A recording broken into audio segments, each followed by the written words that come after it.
Welcome to the 34th Annual Induction Dinner Ceremony of the Northwestern Ontario Sports Hall of Fame. My name is Diane Emery, and I'm the Executive Director of the Hall of Fame, and it's my pleasure to welcome you here this evening. This is truly an evening in honor of sports excellence. It's a celebration of our rich and proud sports heritage, and it's the moment when we officially induct the class of 2015 into the Hall of Fame. Since our first induction ceremonies back in 1982, we have welcomed an amazing 157 athletes, 82 builders, and 49 teams into the Hall. Throughout the evening, in recognition of these outstanding individuals' contributions to our region's sports heritage, their names and their images will be appearing on the screens in the room. The Sports Hall of Fame first opened its doors back in 1978 in a small space in Twin Haven School.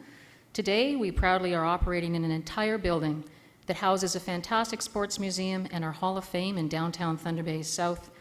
We offer the services of a tourist attraction, an educational center, and of course a place where we can permanently honor the accomplishments of our fellow citizens. To give you an idea of some of the great moments from our sports heritage, I would ask you to please watch the screens because we put something together for you. Sport inspires us to be our best. Sport teaches us to dream about the possibilities of what can happen through dedication and hard work. It was such a dream that led to the creation of the Northwestern Ontario Sports Hall of Fame, a place to preserve and honor the rich sports heritage of our region. And what a proud history that has been.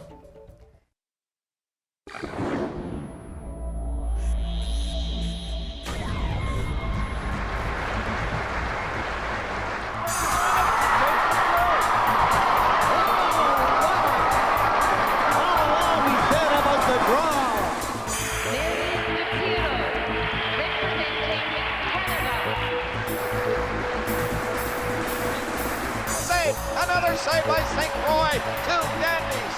In the last minute of this opening period, Rick St. Croix. Yes, Jeff Curry breathes a sigh of relief as he heads back with a beautiful pick of the Manitoba Stone. Continuing the momentum, important for the national team. A hard-working job. 198-pound Steve Danier, a well-deserved gold medal. Well, Kurt Harnett had seen it done, and now he does it to Gary Newan. Kurt Harnett to the finish, a bronze medal for Canada. Vernon Linklater representing Canada. With 8,525 points, Michael Smith representing Canada. There is one strikeout away. Here comes the pitch, the swing and a miss, and it's all over. Thunder Bay, Continental All-Stars go out to Bob. The final rock of the 10th inning. Oh, it's a hit! Can you believe that? The Northwestern Ontario Sports Hall of Fame. It's about pride. It's about moments in time. It's about memories. It's the place where legends live on.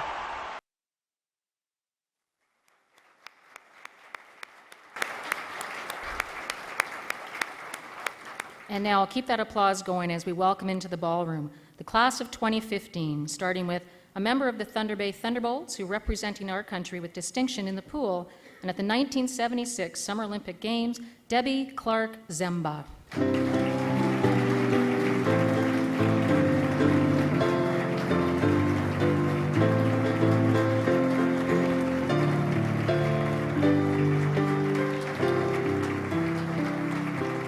An Olympian who enjoyed close to 2 decades on the cross-country ski trails from the local to the world level and claimed numerous national medals, Sean Crooks.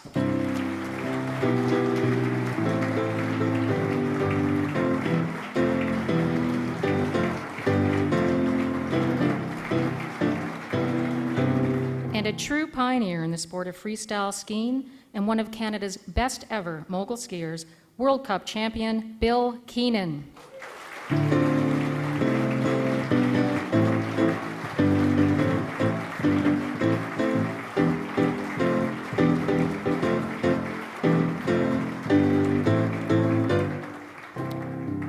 And a hockey player who went from the rinks of Fort Francis to the NHL and the Olympics and arenas all around the world, Chris Lindberg.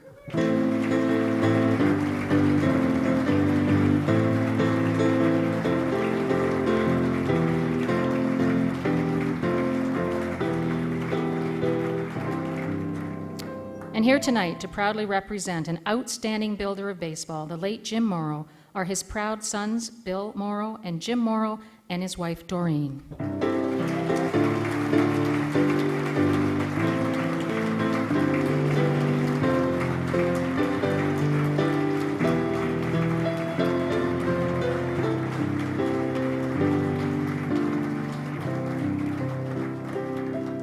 And a man who shared his knowledge and true love of the game of hockey as a coach, an instructor, and an author, Dr. Vern Stenlund.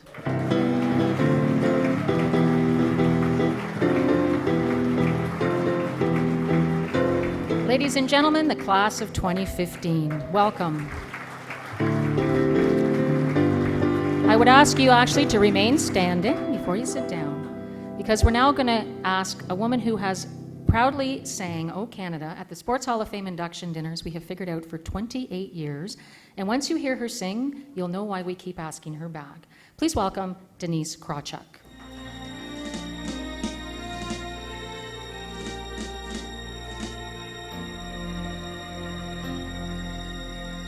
Oh, Canada, our home and native land, true patriot love in all thy sons command.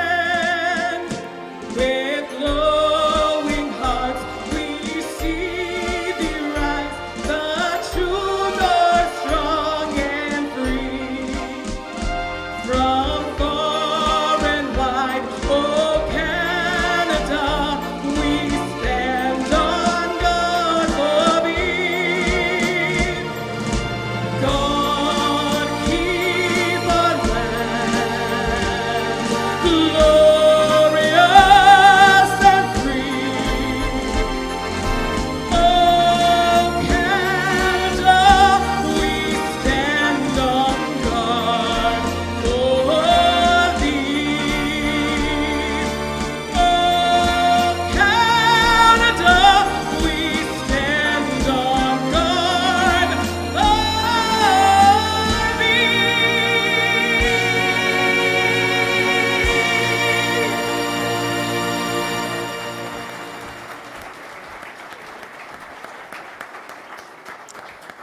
I told you so. Please have a seat. The Sports Hall of Fame is a nonprofit organization. We're governed by a board of directors, which is comprised of 15 dedicated volunteers. Please welcome the president of the Hall of Fame, who also happens to be a 4-time inductee, Dave Siciliano, to bring greetings on behalf of the board.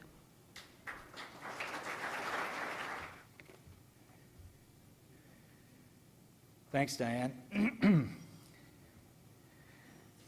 I only have a few pages here.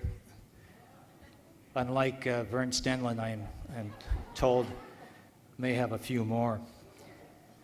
But on behalf of the Board of Directors, it gives me a great deal of pleasure to welcome you here to our 34th annual induction dinner.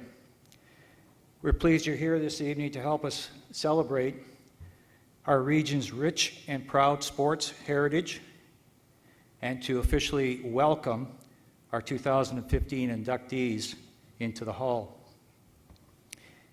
We would not be able to do this without the efforts of our dedicated staff, volunteers, and support of the sponsors and donors, and of course all of you here this evening. The City of Thunder Bay is a great supporter of the Hall of Fame, and joining us here tonight is Acting Mayor Frank Puglia and also Councillor Larry Hebert, who also does double duty. He's on our board as well. A number of fellow board members are here, and I thank them for all the work that they've done to help us over the year. And as Diane mentioned, this Hall of Fame was an idea from, generated from time of Fred Bragnello back in his days with the Legion, and it was in the 70s. And he had a vision at that time for a Northwestern Ontario Sports Hall of Fame. Not a Hockey Hall of Fame and not a Thunder Bay Hall of Fame, but truly a sports hall of fame representing all of Northwestern Ontario. Selection criteria was developed at that time that's still valid today. And the first home was Twin Haven School on Balmoral Street. And the present location is the old museum behind City Hall. And it's a very, very impressive building inside in regards to the artifacts and the presentations that are there. And I just had a call from a friend of mine the other day who took his group there. It was a local club, and he scheduled time with Diane, a tour, and the opportunity to hear Diane talk about the accomplishments and the history, and was impressed enough that he gave me a call and said it's something that he didn't realize was in our city, and the opportunity that was there for everybody from school kids to others to enjoy. Also, from my own personal experience, I know from traveling around a number of different communities that we do appreciate our builders, athletes, and teams here in the Northwest more than others. And if you visit the hall, you'd have an idea of what I mean, because so many other locations will have their local arena or their community center with some plaques and photos, and that's basically as far as they go. We believe we go a lot further, and we want to certainly encourage everybody to visit and enjoy what we're preserving. The quality of inductees is very impressive, not only this year, but if you look at the past. For example, Norm McIver was an inductee a number of years ago. Well, he's just won his second Stanley Cup as an assistant general manager with the Chicago Blackhawks. Maybe someday we're going to have to look at him as a builder.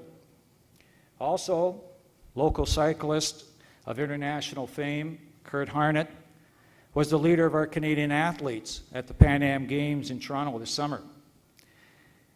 And I read a report from the Games this summer that a Canadian athlete broke the Canadian record for the decathlon, which was held by Mike Smith of Kenora, an inductee, and he held the record for 19 years. And I guess Chris Pronger, who was just inducted into the Hockey Hall of Fame, will have a pretty good chance of getting into our Hall of Fame someday. So we're very, very proud of the number of athletes and builders in this area. Tonight you're going to see another fine group inducted, and congratulations to all of them. We're so pleased to have them all here tonight as well. That doesn't always happen, and it's something that when we measure, I guess, the importance of it, the importance is measured by them, and they're here. We're really, really pleased. So thank you very much. Enjoy the evening and celebrate with the inductees. Thank you.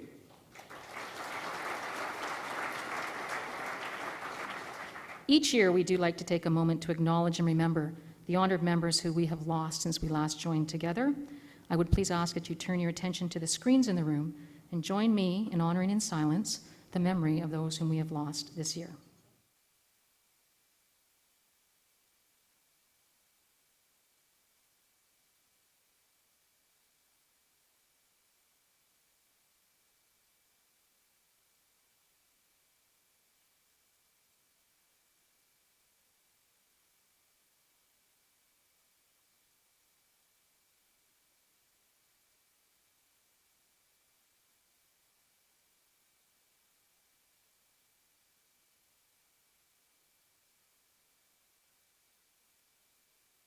I would also just like this opportunity to acknowledge the passing yesterday of Monica Irving. Monica was a fantastic volunteer with the Hall of Fame. She served on our selection committee, our board, as our membership chair, and anyone involved in hockey in Thunder Bay knew Monica. She always came to our induction dinners, and we're very honored tonight that her daughters, Alexis and Debbie, are here. Ladies, welcome, and please accept all of our condolences on the loss of a truly fantastic lady and a fantastic mom. I'd now ask you to please bow your heads as we give thanks.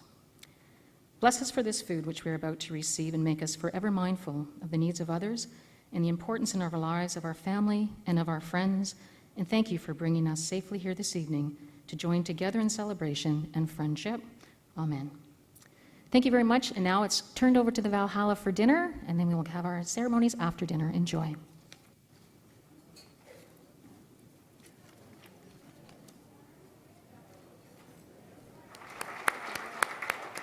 The first inductee that I mentioned does a lot of duties for the Hall of Fame. He serves on our selection committee, and he also serves as our Master of Ceremonies for our inductions. He's a two-time Hall of Fame inductee, as I mentioned, with the Port Arthur Continentals. I think actually he was the pitcher that was shown in that footage that we showed a little earlier. He lives in Red Rock now and really enjoys his time there. And we really enjoy when he comes to Thunder Bay to carry on our induction ceremonies for us. Ladies and gentlemen, please join me in welcoming a great friend of the Sports Hall of Fame and a great Master of Ceremonies, Dallas Hilaire. Thanks, Diane. It is my great honor to serve as the Master of Ceremonies as we welcome the class of 2015 into the Hall of Fame. Our 2015 inductees represent a number of different sports from a variety of different eras and communities. Their accomplishments have brought us great pride, and tonight we have the opportunity to thank them for all that they have done and ensure that future generations will know about the role that they have played in our proud sports heritage.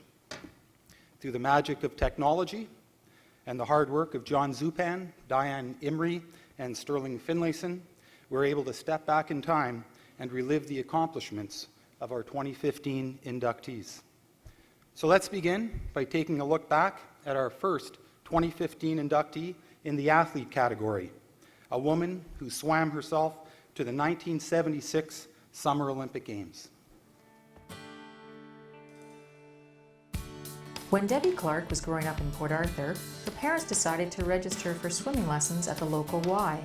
It turned out to be a very wise decision, with those early lessons taking her from the local pool to the Olympics. By the time that this young athlete had advanced through her 5 swimming stars, there was a new organization taking shape in Thunder Bay that would turn out to be a top training ground in Canada.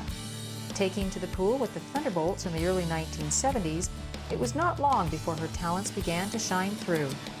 In 1974, in addition to attending the Manitoba Junior Olympics, she also started to be recognized nationally, gaining amateur athlete status.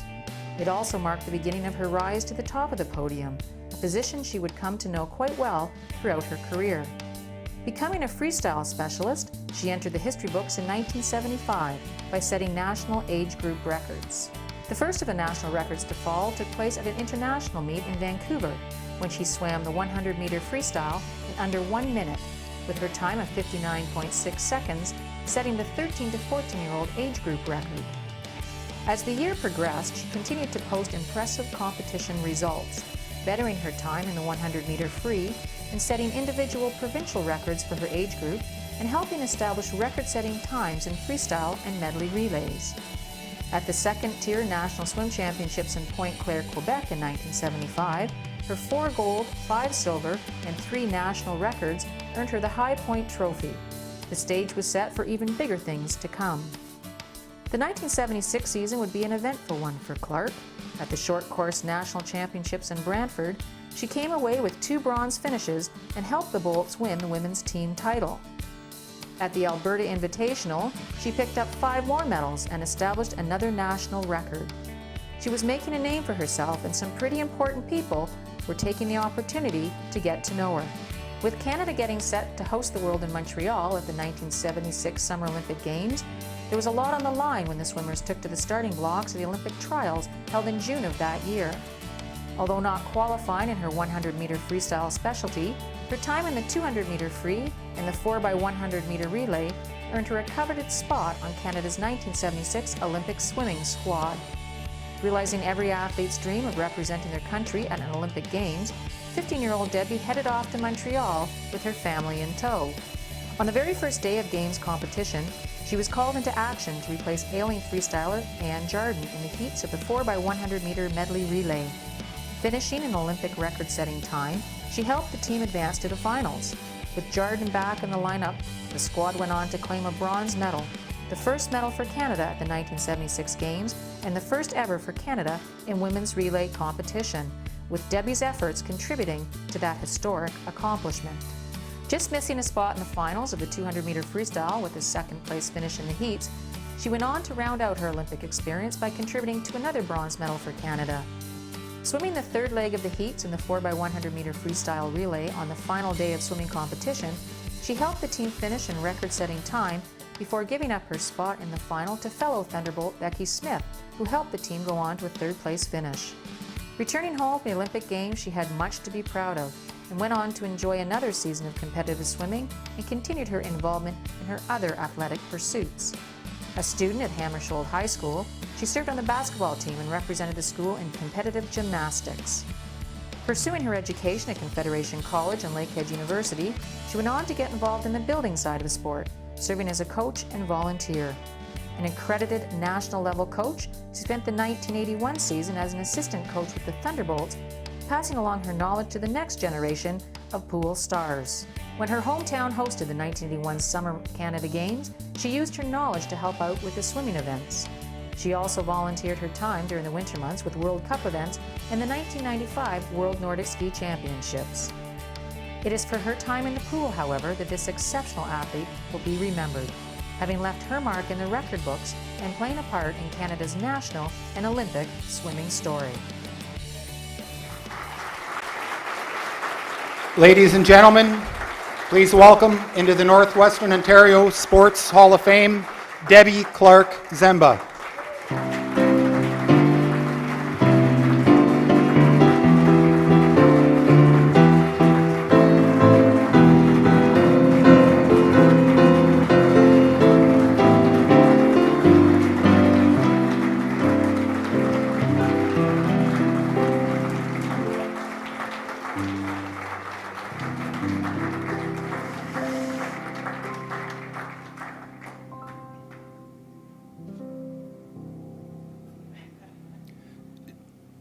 Debbie has traveled from Oshawa with her son Evan to be here tonight. Her stepfather Bruce has made the trip from Kingston to be here as well. Also joining Debbie are some former Thunderbolt teammates and other family and friends. One former teammate couldn't be here but has sent along a message. Debbie, a big congratulations to you for your induction into the Northwestern Ontario Sports Hall of Fame. As one of your teammates, back in the days of swimming at the LU pool, I remember so well those early morning practices and swims in the early evening, week in and week out. You were a dedicated and hardworking swimmer and a model for us all. What an amazing talent you were at such a young age. The way you could blast off the starting blocks with such speed and determination. It was such a pleasure to watch you race. Being one of the few swimmers from our team not to make it to international competition, I could only watch from afar your amazing successes, but what special moments they were. Sorry that I cannot be there tonight to congratulate you in person, but know that I am so proud to look back and reflect on past memories of what a great competitor you were. Enjoy your evening and celebrate. It is so well deserved. All the best in the future. Sincerely, Helen Livingstone Fleming, former 2012 inductee in rowing. Ladies and gentlemen, Debbie Clarke Zemba. I can hold that for you.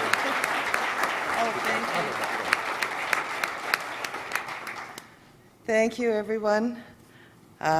It's an honor to be here.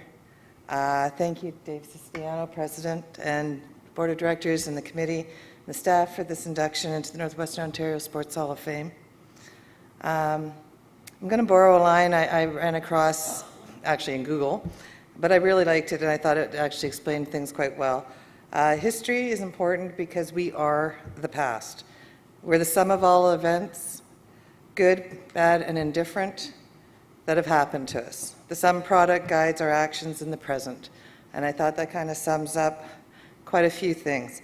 And the Hall of Fame tells a great story of our athletes who represented Northwestern Ontario. I stopped in when we got into town and introduced my son to the Hall of Fame, and it's a terrific facility and well run. Thank you. I would like to thank Diane Emery, Executive Director, and all her people who have coordinated my attendance for this event, for her endless patience and understanding and the wonderful job she's done. Due to unforeseen circumstances, I wasn't able to communicate with her as much as I'm sure she would have liked. But after a few emails, I knew I was in good hands, and she's done a wonderful job. Thank you, Diane.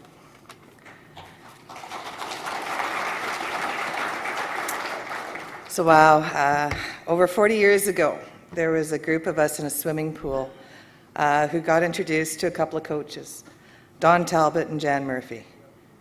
Coaches such as Harry Curtis and Jackie Barnes were valuable contributors to the team, but Don and Jan, I think everybody would acknowledge, were the fearless leaders, and all of them managed to take a group of young kids and give them direction and a future in the sport of swimming. I participated in the 1976 Olympics under their guidance, and I believe, but don't hold me to this, but I believe that to this day it's still the largest group of swimmers to qualify from the Olympics from one single pool, and that was here in Thunder Bay at C.J. Saunders Field House. And that was a huge accomplishment for a small Canadian town. And for Don and Jan, we weren't their first or even their last kids that they helped to meet their Olympic dreams, but their commitment and dedication to the sport of swimming inspires me still to this day. To all the coaches, you were our gods, our tormentors, our motivators, simply amazing people. Thank you. I'd like to acknowledge Joanne Elo. She's seated at the table over there.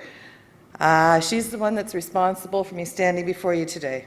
Ours is a 40-plus year, we're not going to go into any more detail than that, relationship that began in the water and continues to this day. Joanne, I'm honored by your efforts and your success in nominating me to the Sports Hall of Fame. Joanne has managed to be the communications hub for a large number of us, quote, former swimmers, and even those of us who aren't connected by Facebook. She takes pity on us once in a while. In a way, she reminds me of the Rado O'Reilly of MASH. She's the glue that holds together a large network of people.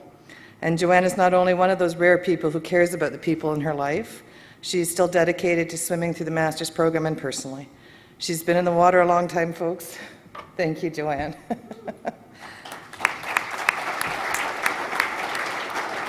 Family and friends, the wind beneath any athlete's wings. We couldn't accomplish what we did and what we still do without their unwavering support. From mums who shoveled out the driveways after a snowstorm at 4 a.m. just to make sure we got to practice, to dads who challenged us at running camp roads, and siblings who we never realized that went without in order to further our goals. Family and friends are never failing support, endless striving, the seamless, bottomless checkbook as they just manage to make things happen for us, and of course our oblivion to their financial concerns, and fundraising. Oh, I fondly remember sneaking pierogies while the parents were trying to sell them. Every athlete at some point in their life reaches the conclusion that their family and friends have humbled them with their dedication, commitment, and support of our goals, even when we couldn't see it. Thanks to my family and our friends for being there then and today. Thank you. Community and volunteers. I grew up in Port Arthur. Some of you may know it as Thunder Bay. Thunder Bay has a strong backbone of support for its athletes. It truly takes the community to elevate athletes, and I don't think anybody does it better than Thunder Bay. And I can say that with strong conviction from my own experiences following my son Evan's sports adventures these days in Southern Ontario. The support I received from this community was always positive, and with just about anybody willing to pitch in if asked. When it turned out I needed a passport to participate in the Olympics, in '76 the Olympics was in Montreal, in our own country, and who knew you needed a passport? A local photographer opened up a studio after hours to take my passport picture, and a local MP took it upon himself to hand-deliver it to Ottawa to expedite the process. Such generosity of spirit and community. The vital force of volunteerism, volunteers who makes athlete worlds go round. Very little can ever be accomplished without all those hours that individuals take upon themselves to dedicate to our sport and our successes. There can never be enough thanks and appreciation for volunteers. It's been fun looking back and remembering my swimming days, remembering my parents being so excited finally when 2 of the kids in our carpool finally turned 16 and were legally able to drive. The parents were finally set free. Liz McKinnon, had us all squished in the back of her Volkswagen Beetle and everybody vying for the front seat. And Graham Smith, well, Graham, in the interest of getting an extra 5 minutes sleep, he challenged the speed limits of a rocket going down the highways to get to CJ Saunders Fieldhouse. There was one thing we all knew: if you were late to practice, you better have your death certificate in hand. Late was never an excuse, and I still have issues with being late today. I cannot do it. I remember the year some of the members of our team went to Florida. We stayed at the Arnold Palmer Country Club, obviously a deal our coach had struck, where of course we dominated their pool, we pretty much, and every other recreation area that they had there. And then we went to Disneyland. I'm sure we actually swam a meet or two while we were down there, but my memories are the adventures I had with my teammates, bonds forged that just do not break. Just the other evening, I had the privilege of touching base with some of those teammates, some of whom I haven't seen in over 40 years. A wonderful and fun evening, and again, thanks to Joanne for connecting me with them all. I am proud and honored to be here, to be inducted into the Northwestern Ontario Sports Hall of Fame. It's just another gift that extends to my wonderful swimming days, some of the best memories of my life and of my history. Thank you.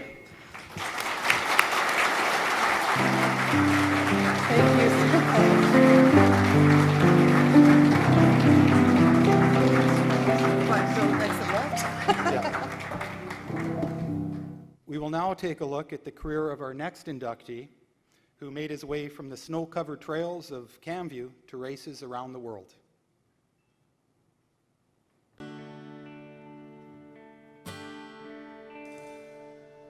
Growing up in Thunder Bay in a skiing family, it was of little surprise that this future Olympian took to the snow at a young age.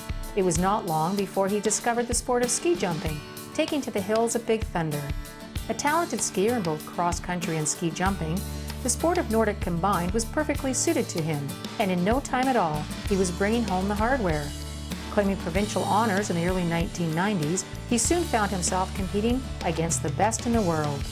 Representing Canada at the 1997 World Junior Nordic Ski Championships, this young 13-year-old gained valuable experience that he would take with him as he continued his athletic pursuits, going on to represent his country at many more events. During the warmer months, this dedicated young athlete continued to train, taking to the trails of his hometown, competing in cross-country running and cycling. With the closure of Big Thunder, Sean focused his attention on cross-country ski racing. Training hard, he brought home 2 medals in the juvenile division from his very first national competition. The following year, he was the overall national juvenile champion. Earning the opportunity to train at the National Team Development Center, Sean continued to develop his technique, competing in classic, skate, and sprint skiing. Serving as a member of the Canadian National Junior Team, he represented Canada at World Junior Ski Championships. In 2003, his 11th place showing in the sprints was one of the best ever by a Canadian male at a World Juniors. Back on home soil, he made it to the top of the podium, claiming junior gold and silver and finishing second overall at the 2002 Canadian Championships. He followed up the next season by claiming 2 gold and a silver and becoming the overall 2003 Junior Canadian Champion. Competing at the 2003 Canada Games in New Brunswick, he claimed gold in the sprints and helped Ontario earn a bronze medal in the team event. Ranked in the top 5 in NORAM distance races and a top 3 sprinter, his exceptional talents saw him advance to the Canadian senior national team, where he continued to represent Canada with distinction at races around the world. 2005 would prove to be another milestone season for this exceptional athlete, as he claimed the Canadian Sprint National Crown and competed in his first ever World Cup race, placing 28th in his debut in Vernon, BC. As the season progressed, he bettered his World Cup standing with a 13th place finish in the team sprint event. Over the course of the next 5 years, he represented Canada at races around the world, earning top 10 finishes at competitions throughout North America, Europe, and as far away as Japan and New Zealand. Earning a number of top 20 finishes in World Cup races, in 2007 he finished 13th overall in sprints and competed at the 2007 and 2009 World Championships. In 2006, he earned a coveted spot on the Canadian Olympic team. Traveling to turn, he experienced an unwelcome delay in making his Olympic appearance.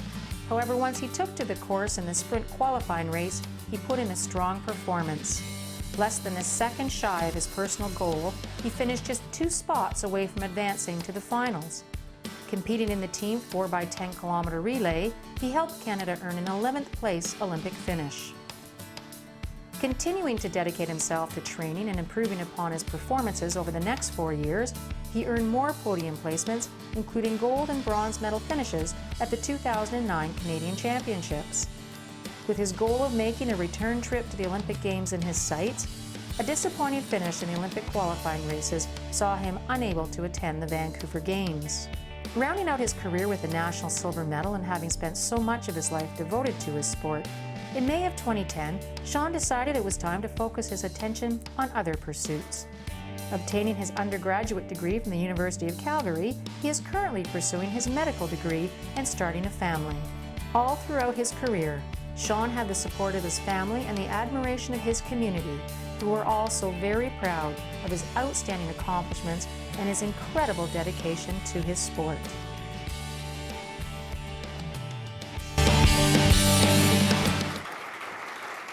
Ladies and gentlemen, please welcome into the Northwestern Ontario Sports Hall of Fame, Sean Crooks.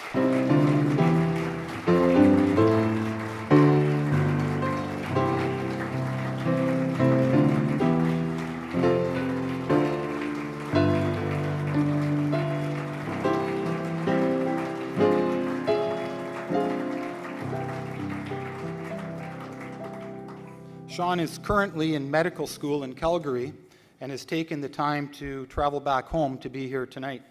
He is joined by his supportive parents, Jim and Sue, and his very proud grandmother, Mabel Crooks. Many people from the skiing community are also here tonight.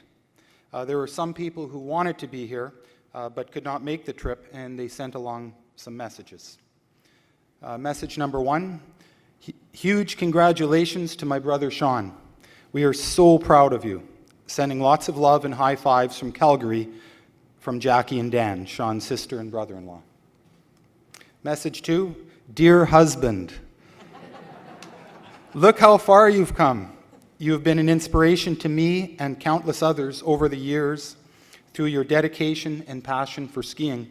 Isabella and I are beyond proud, and we wish that we could be there to share this moment with you. Congratulations. That's from Heather and Izzy, Sean's wife and daughter.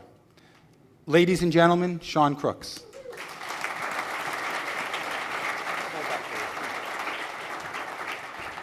Thank you all. I appreciate you all being here tonight. It's great to see so many people from the ski community come out, and everyone else and all my fellow inductees. It's an honor to be here tonight and to be inducted as a member of the Northwestern Ontario Hall of Fame. I'm going to try and savor this moment as much as I can, because this very well could be the last time I'm honored for an athletic accomplishment.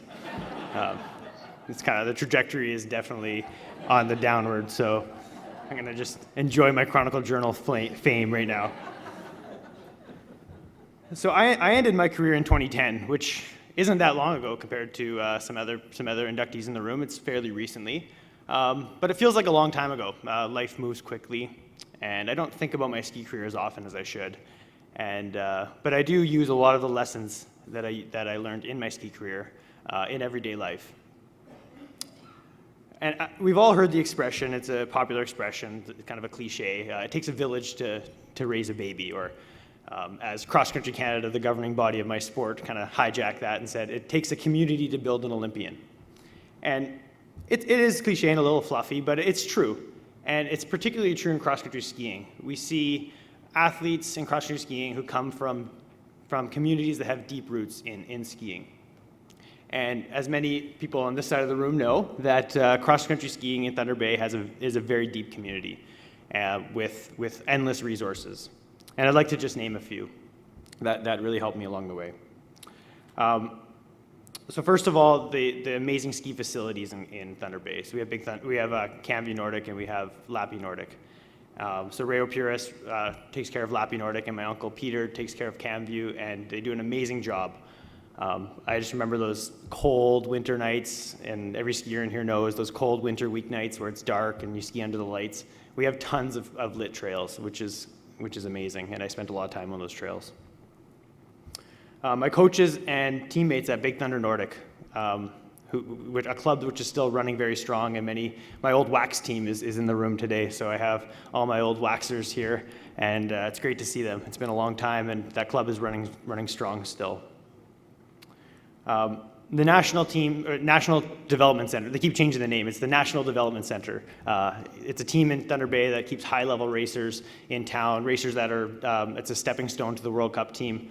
And I'm an alumnus from that team, and it's a great program. And Al Maddox, a former inductee, began that team many years ago.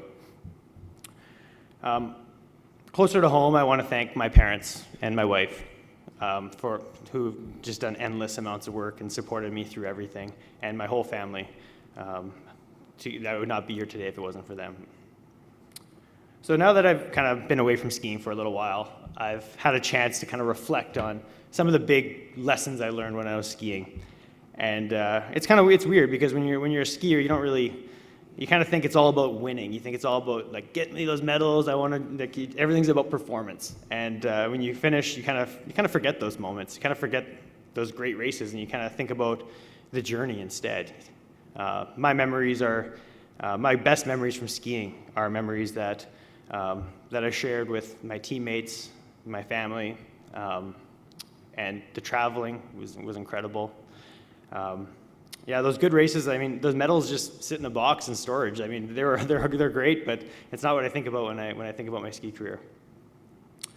The other thing I want to talk about my ski career, and what cross-country skiing really teaches you, especially being a Canadian cross-country skier, is it doesn't really teach you how to win. It kind of teaches you how to lose, which is weird, but it teaches you how to fail. Because in cross-country skiing, nothing comes that quickly. You don't get lucky in a cross-country ski race. You have to actually put in a lot of hard work and a lot of training to get to the highest level.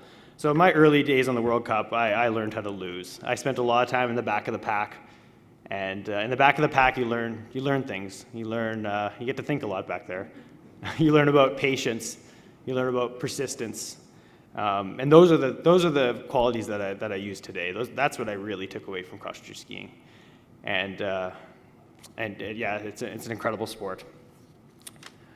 So in closing, I just want to thank you all for being here, and I want to thank the Northwestern Ontario Hall of Fame for this beautiful evening. And yeah, I'm very happy to be a member of the class of 2015. Thank you all. Our third athlete of the evening combined his all-round athletic abilities with his fearless spirit and took on the ski hills of the world.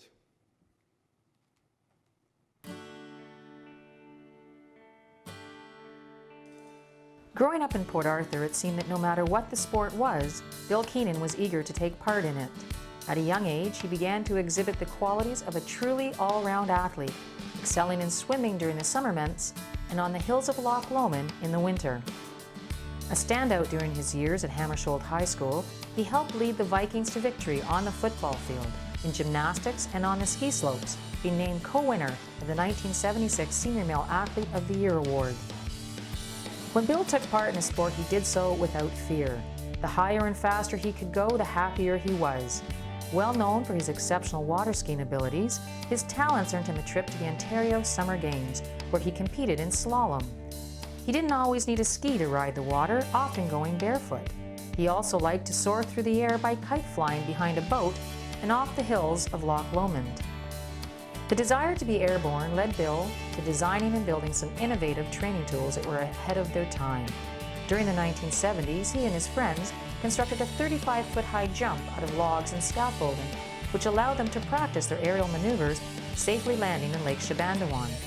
Following high school, he headed to the University of Calgary to pursue a commerce degree and continue his athletic endeavors, serving as a member of the school's gymnastics team when it won the 1978 Western Canadian Championship title. Having developed his skills in the relatively new sport of freestyle skiing back in Thunder Bay, a sport that combines the disciplines of aerial, ballet, and moguls, with the Rocky Mountains now in his backyard, His time out west also saw him continue his high-flying ways on the slopes. Competing in Alberta and in national championships, his gymnastic training came in handy in the disciplines of ballet and aerials, but it was in moguls that he would eventually focus his training, and it paid off. Named to Canada's national freestyle team in 1980, he remained on the squad until his retirement in 1986. In his very first year on the team, he finished second overall in World Cup moguls competitions, earning him Rookie of the Year honors. In 1981, he became the first Canadian ever to win a World Cup moguls event, going on to win 9 in total over the course of his career. Training hard, he continued to make his presence known at competitions around the world, and in 1983 he won it all, claiming the World Cup Moguls overall championship title. Going on to add more World Cup gold to his ever-growing collection, in 1985 he also added the Canadian Moguls crown to his record of success. The world in moguls right here. This is the final matchup. Bill Keenan from Canada, Philippe Braun from France. Billy Keenan just ripping apart the course. On the blue course, he's going straight down really quick. And look at Philippe Braun answer back with a spread eagle. Bill Keenan now, his spread eagle. Oh, Lulu they call him. Philippe Braun going awful quick. And here comes Billy Keenan down the bottom of the course with a twister. A spread by Philippe Braun. Cross the finish line. It's anybody's race. Dead heat. Billy Keenan holds up his hand. Here comes Peter Judge's coach. Peter thinks he's won. Bill Keenan really flew down the mountain on those 195s, and look at that, 4-1, Bill Keenan wins. And here comes the Canadian team. Bill Keenan, he can water ski and windsurf in the summer, but I'll tell you, he is one of the best mogul skiers in the world. And he's getting more air here. Here's the Canadian team holding him up, showing him off. Oh, are they proud? The Canadian team is great.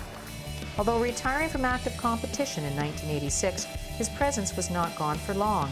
When Calgary hosted the 1988 Olympic Winter Games, he was asked to serve as a color commentator for freestyle skiing, which appeared as a demonstration sport. When the Royal Canadian Mint was looking for an image to appear on their $20 coin to commemorate freestyle skiing at the Calgary Olympics, they selected one of Bill, taken at a Canadian freestyle competition early on in his career. His talents on the snow also earned him a chance to make motion picture history by appearing as a stunt skier in the 1985 James Bond movie A View to Kill. Filmed on a glacier in St. Moritz, the skiers were flown to the set in helicopters and carried real guns as part of their spy costumes. As one of the pioneers of freestyle skiing and one of Canada's most successful World Cup mogul skiers, Bill earned entry into the Canadian Ski Hall of Fame in 2001. Throughout his career, Bill never forgot his roots, traveling back to Thunder Bay to provide workshops for the next generation of skiers. He continues to take to the slopes himself and remains involved in sport by participating in windsurfing, mountain biking, and until most recently, triathlon competitions. When asked to name the highlight of his skiing career, it was the friends that he made along the way and the camaraderie that existed between freestyle skiers in those early days that meant the most to him. Spoken like a true champion.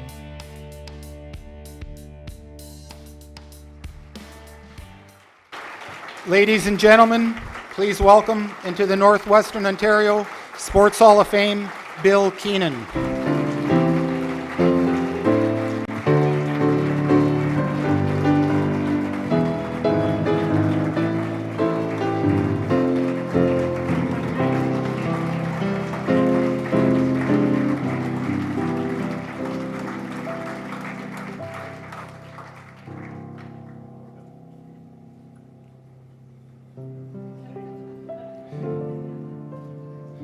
Bill and his wife Anita have traveled from Florida to be here tonight, along with his sister Kathy.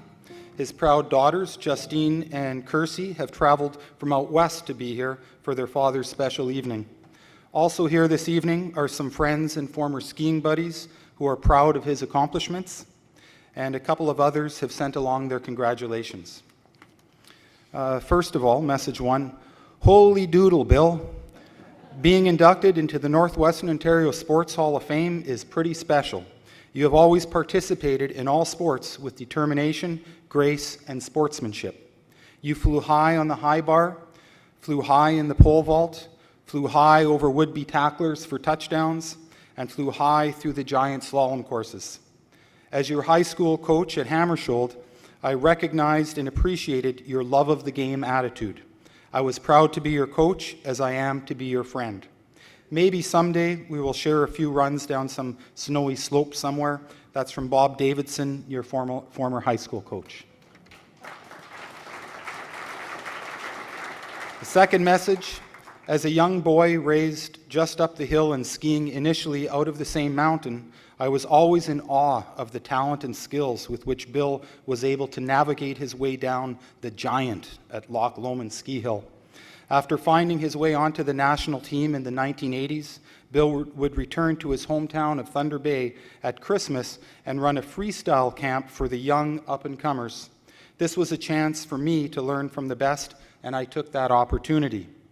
Bill was a tremendous role model for young Canadian mogul skiers, not to mention a dedicated and very well-respected world champion. I had the opportunity to compete with Bill for a couple of years in '85 and '86. I will never forget Bill's 1985 winning run, and I believe his 9th World Cup victory at Breckenridge, Colorado. Not only the fastest run, but the biggest air of the day. In today's ski world, Canada maintains its top-ranked position in the world's countries, and we have tremendous athletes such as Bill to thank for blazing the trail. As life is busy and the world is large, I regret not being able to share in your induction into the Northwestern Ontario Sports Hall of Fame. But please know that I will be thinking of you tonight, and I sincerely congratulate you on this honor. Your friend, teammate, and fellow inductee, David Walker. Ladies and gentlemen, Bill Keenan.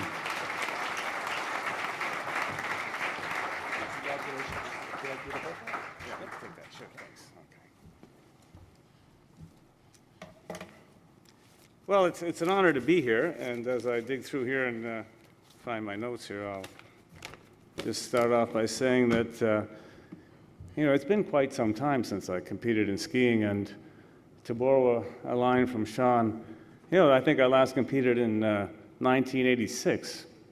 Seems to me that was a long time ago, and you know what? It was a long time ago. So, I'd like to say a few words and share with you, my thoughts on the sport and having a life of, being dedicated to all kinds of sports, as you saw. It's been my way of life, and I'm happy to say that my children are following in my footsteps. They're very athletic themselves, and so I'm very proud of them. And anyway, with the passage of time, what happened? Excuse me. With the passage of time, it also allows me to look back with some perspective. Every athlete has their story, their history, something that drives them, to pursue their sport with a singular focus and dedicate a good portion of their lives in so doing. For me, it was simply pure passion. And for my chosen sport of skiing, something that I continue to have to this day. When I was about 7 years old, I recall my father saying that he was going to take me skiing. I always used to bother him to take me right away. So he said, we went out somewhere, I'll take you as soon as you're ready in the morning. They came back to find their 7-year-old fully dressed in his ski suit, soundly asleep, waiting for that alarm bell to ring, so I was ready to go out the door. So I still have that passion. As I mentioned, I traveled to South America to ski. I haven't skied since September 2nd this year, but other than that, I'm ready to go as soon as it flies in December again. So,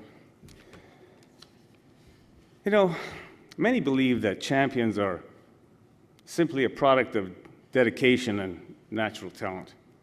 I disagree. In my opinion, a crucial ingredient comes in the form of the numerous lucky breaks that we get along the way. And not necessarily a lucky break in the sense, as Sean mentioned, of skiing in the pack. I mean, you're sort of, the breaks that you get, by being born in a place like Thunder Bay, for example. You have great access to pursue and any number one of the sports activities here. You can ski, ice hockey, cross-country skiing. I mean, it's a great incubator, and clearly we've seen many, many great athletes come from here, and I think it's because it's a community that's just kind of the right size, and I feel very grateful for having been born here and growing up here. And I also benefited from an outstanding group of friends. And my friend Gord Ryan asked me to say his name specifically, so Gord, I'm going to say your name. He, under coercion, yes, okay. But seriously, these great, outstanding group of friends of mine, at the time, their contributions seemed kind of imperceptible to me. But looking back, I find that they just seem to provide a stable social fabric from which I could sort of go forward with confidence. I knew my friends are always behind me, and that was a big thing for me. Special mention to my lifelong friend, George Badani, who often accompanied me and employed his photography skills to assist me with my sponsors. Many of his pictures are the ones that were used that you saw in the presentation and the material that they've used. So George helped me a lot along the way. Thanks, buddy. He's here with us tonight. And we also benefit greatly from the individuals that volunteer their time to assist youth in competitions and so forth. So I feel very, very fortunate that I met some people along the way, and we had these people working in the background to host these events, do the setting up of the nets and all that. Sometimes athletes seem to take that for granted, but there's a lot of hard work that goes into that, and I now, looking back, really appreciate that. I'd also like to make mention of a special person in my life, and we heard a bit from him. He sent a note in that was very nice of him. As soon as he started out with "Holy Doodle," I knew it was from him because that was his favorite saying back in the 70s. But Bob was an amazing high school teacher. He coached, as he mentioned, the sports, if you recall, the football, the skiing, the track and field. He was my coach in each and one of those sports. He was there every morning and every afternoon when all the rest of his cohorts had gone home, and he was just a selfless volunteer. And I spent so much time with him that he was a great mentor of mine and helped me from going off in the wrong direction. And he influenced my life in ways that I can only now truly appreciate. So I thank him very much. So as I reflect on what was a wonderful time in my life, it's not the victories and awards that resonate. For me, looking back, it was all about the journey, the struggles, the laughs, the training, the travel, but above all, the people.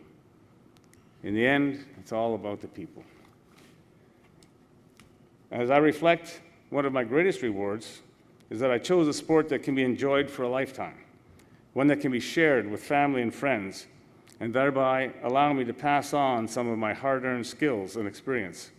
It's been a fantastic journey. Excuse me. And in closing, I would like to thank the staff of the Hall of Fame, and Diane in particular, who I know,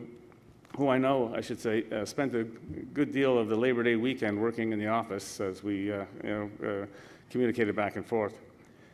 I'd like to thank my wife and family for coming and to make the sacrifice to come here from Calgary, and I appreciate the fact that they came to see it. Like it's probably my last go around too, Sean. So yes. The last thing I'd like to do is recognize the person who nominated me. His name is Don Sutherland. You may have seen his photograph come up. He's a previous inductee, another Hammersholt teacher, but unfortunately he passed away in the meantime and wasn't able to be here to join us. In any event, thank you very much. It's great to be here. Great honor. Right. This athlete went from the rinks of Fort Francis to the arenas of the world.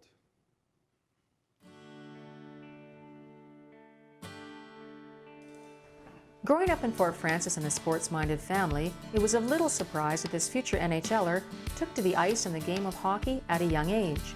It was not long before he developed the strong skating and scoring abilities that would stay with him throughout his long amateur and professional career. A top player in the minor ranks, he spent some time in neighboring War Road, Minnesota, before returning to his hometown high school, where his impressive puck handling skills helped lead the Muskies to the 1984 and 1985 OFSAA silver medal. He didn't just limit his talents to the ice, with his skill on the links also earning him a spot in the headlines on more than one occasion. Not surprisingly, his exceptional hockey talents caught the eye of some junior teams, with the Estevan Bruins tapping him for the 1985-87 Saskatchewan Junior Hockey League seasons. In his first year with the club, he earned Rookie of the Year honors, and after 2 seasons, left behind an impressive scoring record. His next 2 seasons were spent in the college ranks with the University of Minnesota Duluth Bulldogs. One of the most noticeable players for the fans had to be number 15, Chris Lindberg. The Fort Francis, Ontario native possesses explosive speed and a good shot. When he has the puck, people notice him right away. That blonde hair hanging out of that helmet, you know, and he's going 100 miles an hour, he certainly is very noticeable. It was while playing with UMD that Chris got the nod from the professional ranks, signing as a free agent with the Hartford Whalers of the National Hockey League in the spring of 1989. After attending Hartford's training camp, he went on to split the 1989-90 season, playing with their AHL affiliate, the Binghamton Whalers, and the Virginia Lancers of the East Coast Hockey League, a team coached by fellow Fort Francis hockey product, Dave Allison. The following season would mark the beginning of the part of Chris's hockey career that would see him proudly don the maple leaf as a member of Canada's national team. Coach Dave King liked what he saw in Chris when he attended training camp in the fall of 1990, and he made a spot for the 23-year-old on the roster he was building in preparation for the upcoming 1992 Olympics. In short order, Chris's speed and accurate shot saw him as a top scorer for the national team, making headlines along the way. The 1991-92 campaign was to be one of his most memorable, as he realized every young athlete's dream, the chance to play for his country in the Olympic Games. The pressure on Canada to win a hockey medal was strong. It all came down to the final game, with Canada facing off against the unified team. Scoreless after 2 periods of play, Canada gave up 2 in the third, and with less than 3 minutes to go, were facing the possibility of being totally shut out. But Chris wasn't about to let that happen. 2-0, the unified team leading. Schlegel pinching in from the point. Juno throws it cross-ice, in front.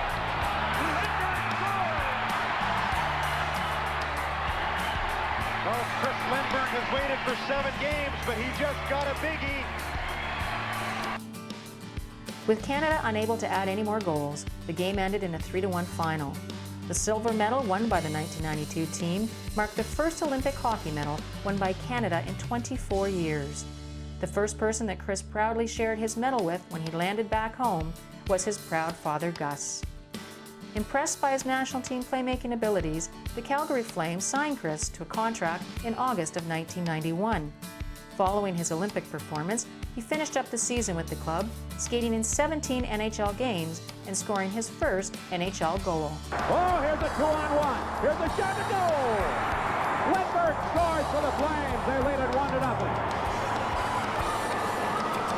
His first National Hockey League goal. We told you how he scored the only goal for Canada in the gold medal game of the Olympics. There's his first NHL goal. And here it is. Well, sooner or later here, the Calgary Flames are going to get one back. Jeff Hackett here at 2-on-1 as the defenseman gets on. Lindberg, he knows he's got to shoot here. The following season saw him full-time with the Flames, with his 21 points helping them advance to the playoffs. Finishing up his 116-game, 42-point NHL career with the Quebec Nordiques following the 1994 season, and after spending time with the Cornwall Aces, he set his sights on his next chapter, heading overseas where he enjoyed another decade of professional hockey.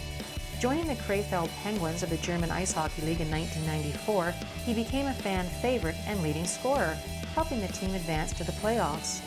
Skating with the club for close to 4 seasons, he is still remembered as one of the team's best players. The next 5 years were spent in the Swiss Hockey League, where he added a league title to his ever-growing list of accomplishments.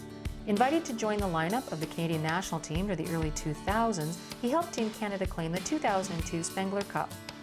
After spending time in Japan with the Nippon Paper Kings, he returned to Calgary in 2005, where he remains today. No matter where his hockey took him, Chris Lindberg never forgot where he came from, often returning home to Fort Francis to pass along his knowledge to young hockey players at the Borderland Hockey School.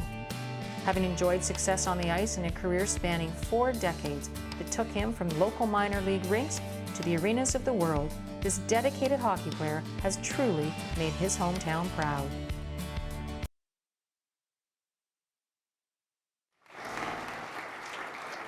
Ladies and gentlemen, please welcome into the Northwestern Ontario Sports Hall of Fame, Chris Lindberg.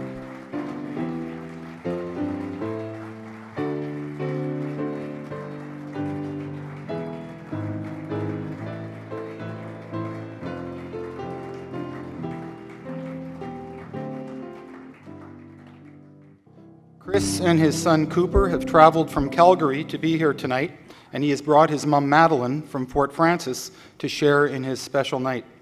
He is also joined by some of his proud cousins from the Jarvis clan, and a couple of other inductees from Fort Frances have sent along their congratulations. Chris, congratulations on your induction to the Northwestern Ontario Sports Hall of Fame. A lot of people will remember you for your skill, your hands, and your speed on the ice, which we both admire. But what really sticks with us is your tenacity, your grit, your toughness, and your perseverance. You define what a true athlete should be and are a role model to all young athletes here in the area. Enjoy your well-deserved night. That's from Dave and Mike Allison, that are Hall of Fame inductees. Ladies and gentlemen, Chris Lindberg.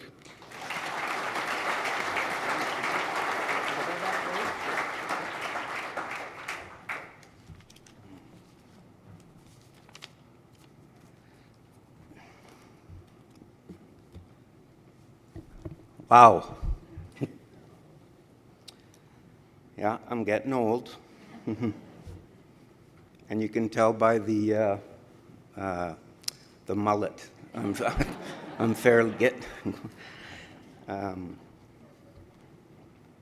what a day.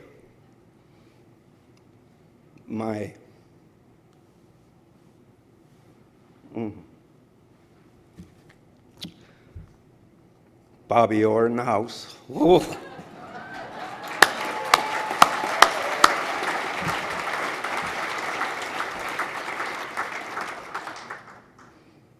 My son almost peed his pants.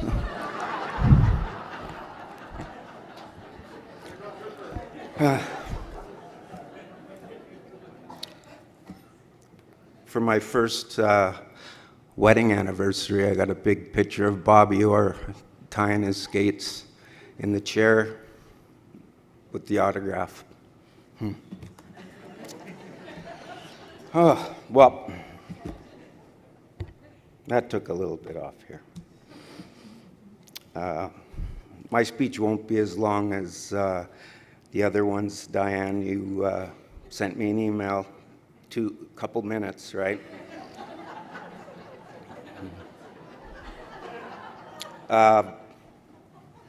Is it Vern? Vern? He's going to be after me, so he can take up the. You said the maximum 15 minutes, so you got 28 minutes, Vern, after I'm done. Okay, buddy? Okay. I'd just like to thank everybody for coming out tonight. I'd like to congratulate all the inductees. I'd like to thank the Hall for voting me into the Northwestern Hall of Fame. It's a very prestigious honor for myself. As a young boy from a small little border town in Fort Frances, I never dreamt of this happening to myself. But with my passion for the game of hockey and all the great coaching and friendships that I've met over the years and I've received, and a little bit of luck, here I am. I think playing a game that you love to play for so many years, there's got to be a lot of people behind you to support you.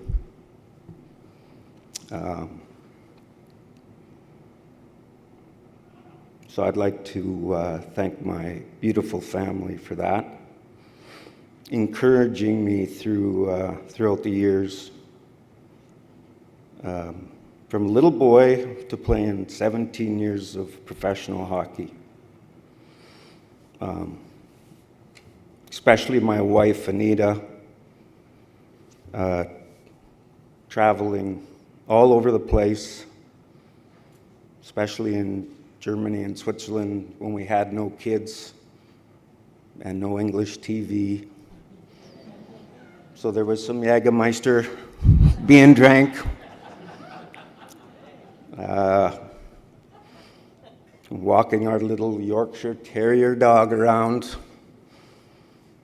But my wife, Anita, and daughter, Olivia, are in Calgary as my daughter has competitive dance. So I wish they could be here for how nice of a presentation this has been tonight. Thanks, everybody. Dave, Diane, who I know. But I am excited to have my great son, Cooper,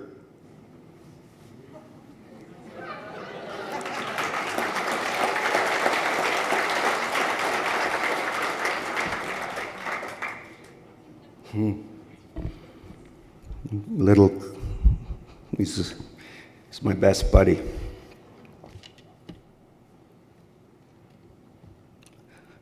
To realize what his dad accomplished throughout his career, and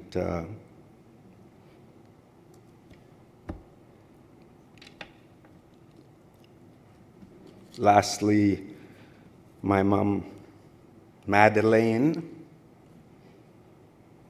who drove me to 6 a.m. practices, worked 2 jobs, made sure we were taken care of when she was working 12-hour shifts at the hospital. So,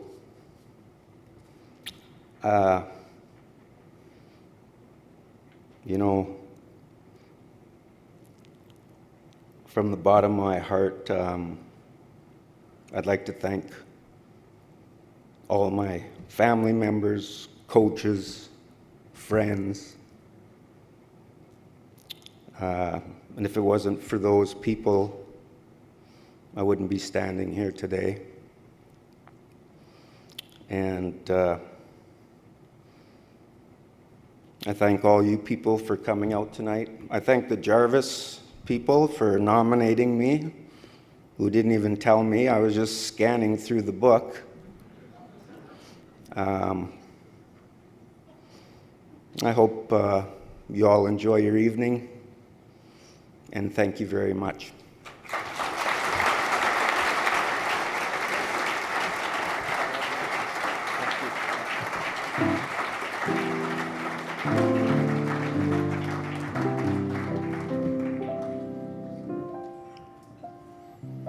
Our first builder of the evening spent over half a century involved in the sport of baseball as a player, umpire, and dedicated volunteer. Growing up in a family of 6 brothers, it was of little surprise that Jim Mauro would become involved in sports.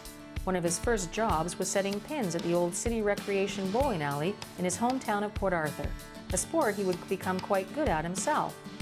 It was on the baseball field, however, that he would truly leave his mark, going on to dedicate himself to all aspects of the game, from the 1940s to the 1990s. Beginning as a player in the midget and junior leagues, he soon established himself on the field as a strong second baseman and at the plate as a consistent hitter. Moving up to the senior ranks in 1949, he suited up for the Port Arthur Giants. The league leading batter in 1952, the same year he married his biggest fan Doreen, he moved over to the Red Sox in 1953, spending 3 more seasons playing senior ball. Moving behind the plate and into the boardroom following his playing days, he spent close to half a century contributing his talents as an umpire and baseball administrator. During the late 1950s and 60s, he would travel to call games in the senior baseball circuit, with some of his decisions not being very well received. Undaunted, he went on to become one of the most highly respected umpires in the game. During the 1970s, his skills were called upon to represent Canada as an umpire at the 1972 and 1974 Senior Little League World Series in Gary, Indiana, the first person from Thunder Bay to be asked to return for a second tournament. His superior umpiring and organizational skills were also called upon for provincial and national events. When Thunder Bay hosted the 1981 Canada Summer Games, it was Jim that they asked to sit on the baseball committee in charge of umpires. Spending close to 2 decades as the area's representative to Baseball Ontario, his efforts resulted in the hosting of umpiring and coaching clinics and the inclusion of local teams in provincial baseball championships. A builder of sport in the truest sense of the word, it was Jim's unwavering dedication to the Thunder Bay Senior Baseball Association that saw it through some challenging times, which allowed it to grow into the strong organization that it is today. Active in a number of capacities from the 1970s to the early 1990s, including serving as president, the league recognized his extraordinary contributions by renaming their championship trophy in his honor. Over the years, Jim did not just limit his sports activities to the baseball diamond, spending time on the curling ice during the winter months, on local lakes during the summer, and enjoying his fair share of time on the links. In 2001, Jim was invited back for the 50th anniversary of the Port Arthur Stadium, which was very fitting considering that he had played in the opening game back in 1951. Just a few months shy of his 75th birthday, he took to the field to umpire 3 innings of the game and carried out his duties on the field with the same dedication and finesse that he had exhibited all throughout his umpiring career. Through his unwavering commitment to the game of baseball, as a player, an umpire, and an administrator, over the course of 7 decades, Jim Mauro truly left a legacy of excellence in the history of sport in his community. Ladies and gentlemen, please welcome into the Northwestern Ontario Sports Hall of Fame the name of the late Jim Mauro, being proudly represented here this evening by his wife Doreen and sons Bill and Jim.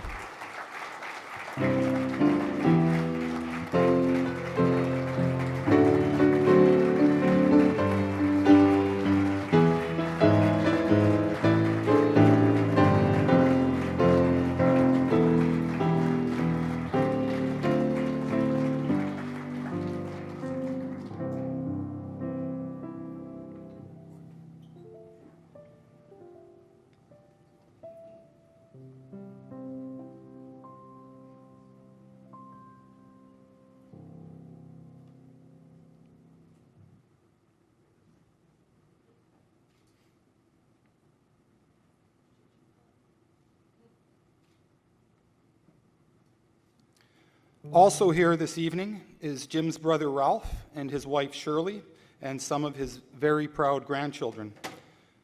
Another of Jim's relatives could not be here tonight, but she has sent along a message. As an honored member of the Northwestern Ontario Sports Hall of Fame, I am so very happy to see that Jim is being honored and inducted this evening. I am sorry I am not able to be with you tonight to share in this celebration of such a great man and athlete. Like the family and many of you here, I knew Jim all my life. My grandmother and Jim's grandmother were sisters, and so in the true Italian heritage, I am cousins to all the Mauro family. I am truly honored to be a member alongside this wonderful man. Jim was a true example of a great athlete during his baseball playing days and a true promoter of the sport during his umpiring days. Off the field, I remember Jim always being a gentleman. He and his wife Doreen were always there for me and were truly happy to share in my family events. I have wonderful childhood memories of them coming out to our camp, and we would also go and visit them at Doreen's confectionery. That was a huge deal because that was one of the few times we would get to go to Fort William. Jim was also a very principled man. If he believed something to be true, he stood strong to his beliefs. I'm sure this was the same on the field. There is one very special memory that I will share with you, and it is one I will not forget. When Jim was in St. Joseph's Hospital, I went to visit him. When I walked in the room, Bill was there, and Jim was sleeping. Bill and I chatted a bit, and then Jim woke up. Bill said, "Dad, someone is here to visit. Do you remember who she is?" To this, Jim gave a quick answer. "Of course I do. It is the champion swimmer. How are you, kid?"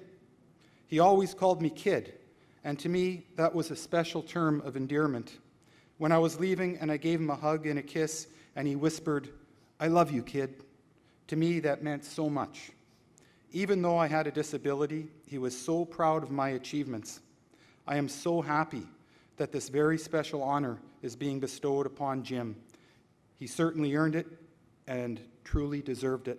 Linda Cairns Kantunen, 1998 athlete inductee. Ladies and gentlemen, the Mauro family.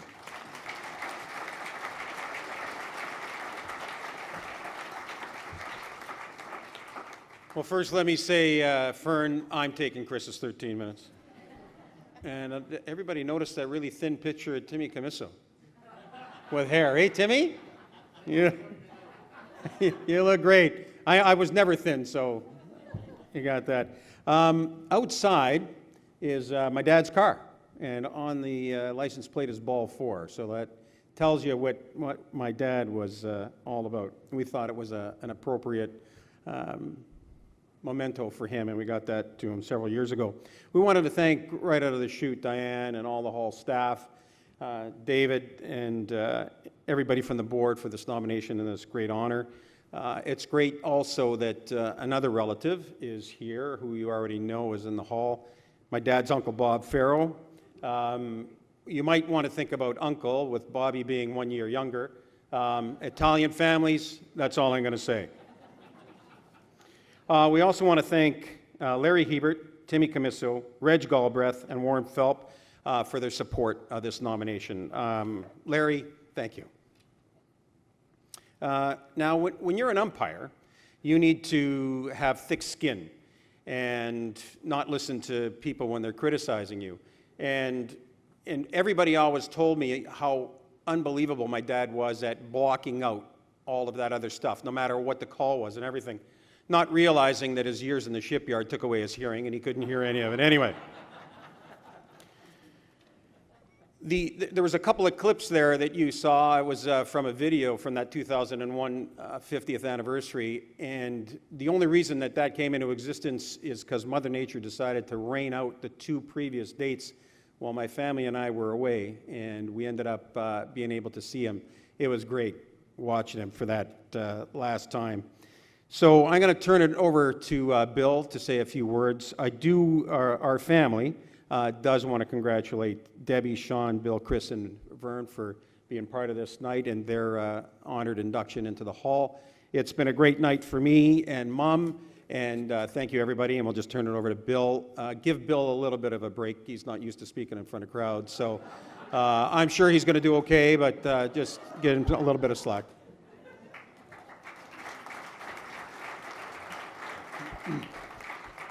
Good evening, everybody, and on behalf of our family, thank you very much. It is very touching and moving evening for a lot of us, and we do greatly appreciate you recognizing my father and a decades-long contribution to baseball. Bill, I very much enjoyed your remarks because it was interesting. Gord Ryan asked me to mention his name, too, in my remarks. And Chris gave a shout out to Bobby Orr, which I was going to do too. So Gord, now you can say you've had your name shouted out in the same sentence with Bobby Orr's. That'll never happen again. It is pretty cool to have Bobby Orr in the house. He's my all-time favorite. When we get into those arguments, I say he was always the best. But I do want to thank Bobby Orr, not only for being here tonight, but Bobby, thank you very much for your support of the Stahl Foundation Open, a significant signature event here in Thunder Bay. And thank you very much for coming. I want to thank Diane as well, and the board, David, to you and all the volunteers and the staff. It's not unlike all of events like this. There's a tremendous amount of work that goes in behind the scenes. I'm sure as soon as this one ends, the next one begins. So thank you. You do it well. And David's remarks were really appropriate when he talked about how special it is here in Thunder Bay and how we recognize things. When I first started working in Toronto 12 years ago, we all take that with us, but you're never really sure until you sort of live somewhere else for a long time. We are a special place, and we do things well, and we do take care of each other up here. Diane, you and David on the Northwestern Ontario Sports Hall of Fame, and all of your staff and volunteers, thank you. You do just a bang-up job. Congratulations as well, Debbie, Sean, Bill, Chris, and Vern. I've had an opportunity in the back room to talk to all of you a little bit and get to know you all a little bit. And it doesn't take long, being from Thunder Bay, before we all find some connections. 6 degrees of separation, except in Thunder Bay where it's 2 or 3. We all have something that we can find in common. And it was very interesting to meet you all and talk with you. You know, our family moved from Port Arthur to Fort William in about 66 or 67. And like all young kids growing up in Northwood in Fort William at the time, we all found our way into Chapels Park. And many of you will remember the old Fort William Stadium, and I quickly found myself hanging around there watching the baseball that went on there. And I can still smell the popcorn, and I can still hear the sound of steel cleats on concrete and pavement, and I thought that was the best, coolest sound of all time growing up as a 9-year-old. And I looked up at those guys with stars in my eyes. I thought they were incredible. And Thunder Bay had a long history of baseball tradition. Many people that are here tonight are in the hall as a result of being on Little League and Senior Little League teams. And at that time in 66, 67, when I was hanging around that stadium, the league was still strong. You had Red Sox, and David, I think you were playing Italian Club, Gateway Builders, Westford Athletics, very strong group. But it didn't take long before, like a lot of other things, everything cycles, and that league began to, I would say, sort of fade away to some degree. There were fewer volunteers, there were fewer administrators, there were fewer players, there were certainly fewer people standing or sitting in the stands supporting the league. And it was interesting how somehow it takes us all a long time to realize what your parents do for you. But coincidentally, it seemed to me that my father's biggest input on the Thunder Bay Senior Baseball League, notwithstanding his playing career and his umpiring career, probably happened around the time that I began to play. And of course, when things are so close to you, sometimes you don't see them as clearly as you should. And it's only years and sometimes decades later that you really perhaps understand exactly what was happening. And so my father's commitment paralleled very much the years that I played in the Thunder Bay Senior Baseball League. I've got great friends here tonight that are with me, and I thank them for coming, Paul Fitzpatrick and Tim Camisso. Timmy and I were talking about this, and what I was going to say tonight, if I did speak, Timmy validated for me that without a doubt, there were a number of years where the league did begin to fail. And I do believe, and Timmy validated for me this evening, that probably if my father wasn't there through those very lean times, it's possible that the league would have collapsed. And so, beyond his career as a player in that great picture when they opened the Port Arthur Stadium that night, his years as an umpire, twice to the Little League World Series in the United States, an incredible career. But I think perhaps he was the bridge that kept that league alive and vibrant to the league it is today. And Reggie Galbraith is here tonight, and Reggie's doing what my dad did 30 and 40 years ago. Reggie, thanks for what you did for a long time and kept that league going and continuing the long, great tradition of senior baseball here in the city of Thunder Bay. I mentioned earlier, Diane, you know, what a great community you are, and David acknowledged it in his remarks. There's a couple of people I just want to shout out a little bit to, Lorne Allard and Bill Scully. I had the opportunity to sit on council with both of them, and when people talk about why your communities are good, it's because there's people out there who just do stuff for the right reason. No other motivations, no agendas. And so it's great to have Bill and Lorne in here. Lorne, one of my favorite people of all time. It's great to see you again and still sitting in good health. My Uncle Bob, the 48 Memorial Cup, Bruins, 1948, that great picture you see when you walk into the Port Arthur Arena, still hanging on the walls last time I was there. Great for Bobby to come out and be here. A last question about why we love, or a last little story about why we love our athletes so much. Mary Jo Black is sitting here at the table. I grew up with Mary Jo. She's married to my good friend Paul Fitzpatrick, and many of you may remember Steve Black. And Steve won a Stanley Cup with the Detroit Red Wings in 1950. And just living down the street from me, Bobby may know these names, Davey Gatherum, who played for a little bit of time with the Detroit Red Wings as well. But we were laughing, and Mary Jo and Paul told me a story about Steve. And when Steve won his cup in the 1950s, or 1950, they didn't give you a ring, they gave you a replica, the Stanley Cup. And when Paul started dating Mary Jo, over to the house they'd go, and what were they doing with their Stanley Cup? And Mrs. Black was growing flowers in the top of the Stanley Cup. They just told me the story tonight. But that's why we loved them, because they were so pure and simple and unpretentious. I think that speaks to Thunder Bay and what it is, the great sports history and tradition that we have. Everybody in the room is a part of continuing that. So I thank you all for being here. I thank you for honoring my father in this way. Our family very much does appreciate it, and enjoy the rest of the evening. Thank you all very much.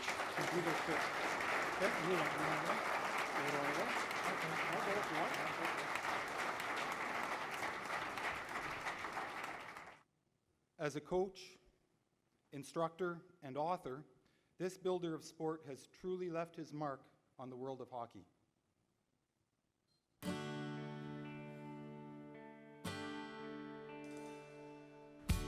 The most successful builders of sport tend to be the ones who are able to gain and retain knowledge about athletics through their own participation. Such is the case of Dr. Vern Stenlund, who first developed his strong foundation in sport while growing up in Port Arthur during the 1960s and early 1970s. Active in Little League Baseball and a standout in high school athletics at PACI, his skill on the ice was truly exceptional. Advancing through the minor hockey system of his hometown, he consistently made it to the top of the scoring list and claimed MVP honors.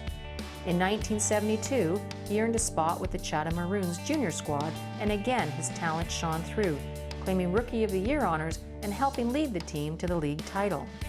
He continued his journey up the junior ranks as a first-round draft selection of the London Knights of the highly competitive Ontario Hockey League, going 7th overall. His 3 years at center ice from 1973 to 76 saw him compile 223 points overall, with 119 of them coming in his final season, one of the highest single-season totals in the team's history. A role model for young hockey players back in his hometown, he returned on occasion to participate in exhibition games and help hand out awards. Selected 23rd overall by the California Golden Seals in the 1976 NHL Draft, his time in the pro ranks saw him in the Central Hockey League with the Salt Lake Golden Eagles and the Phoenix Roadrunners, and with the relocated Cleveland Barons for 4 NHL games. Forced out of the NHL by a knee injury, he played his final season of pro hockey in Norway in 1980 before making the difficult decision to end his professional hockey career. After retiring as a player, he decided to move behind the bench and went on to devote himself to coaching, academic pursuits, and writing. While attending the University of Western Ontario in 1982, he helped coach the Mustangs Junior B varsity team. For the next 25 years, he continued to pass along his knowledge of the game as a coach of youth hockey. During the 1980s and 90s, he led such Junior B teams as the Chatham Maroons, Windsor Bulldogs, and Leamington Flyers, which resulted in Coach of the Year honors and league and division titles. Spending the 1997-98 season coaching the Windsor Spitfires in the OHL, in 2002 he took over the reins of the University of Windsor Lancers hockey team, guiding the squad in the OUA for 5 seasons. During his time behind the bench, Vern also managed to pursue academic excellence, obtaining his Doctorate of Education in 1994. Throughout his academic career, he has produced a number of articles, research papers, and publications on various aspects of sport. Over the years, he has also authored, co-authored, and advised on 8 hockey books focusing on coaching, with sales in excess of 100,000. His knowledge in coaching also earned him the designation of Master Mentor Coach, the highest coaching designation available in Canada through the Coach Mentorship Program. Working with the Huron Hockey School for over 25 years, he helped produce a series of curriculum documents which have been widely used throughout Canada, the US, and hockey-playing nations around the world. His extensive knowledge about the game of hockey combined with his educational background has seen him actively involved with Hockey Canada for close to 2 decades. He has served on a number of national committees dealing with such topics as mentorship, athlete development, and junior A hockey, as well as authoring a number of manuals and developmental materials. His expertise has also been sought by other countries, been asked to provide instructional workshops for such organizations as the Estonian Ice Hockey Federation. As a longtime liaison for Hockey Canada with the Chevrolet Safe and Fun Hockey program, Vern has worked alongside the likes of Bobby Orr, Cassie Campbell, and Mike Bossy to directly influence grassroots hockey development. His Safe and Fun publication, titled A Parent's Approach, has been adopted as the official parenting program for Hockey Canada, with over 500,000 manuals having been distributed to parents through this program, which teaches respect and responsibility in the game. When Bobby Orr decided to finally publish his first and only authorized memoir, it was Vern that he called upon to help write it, with Orr, My Story, going on to reach number 4 on the New York Times bestseller list. By taking the lessons he first learned on the rinks of Port Arthur and passing them along to others as a dedicated coach, teacher, mentor, instructor, and author, Dr. Vern Stenlund has truly left his mark on the world of hockey.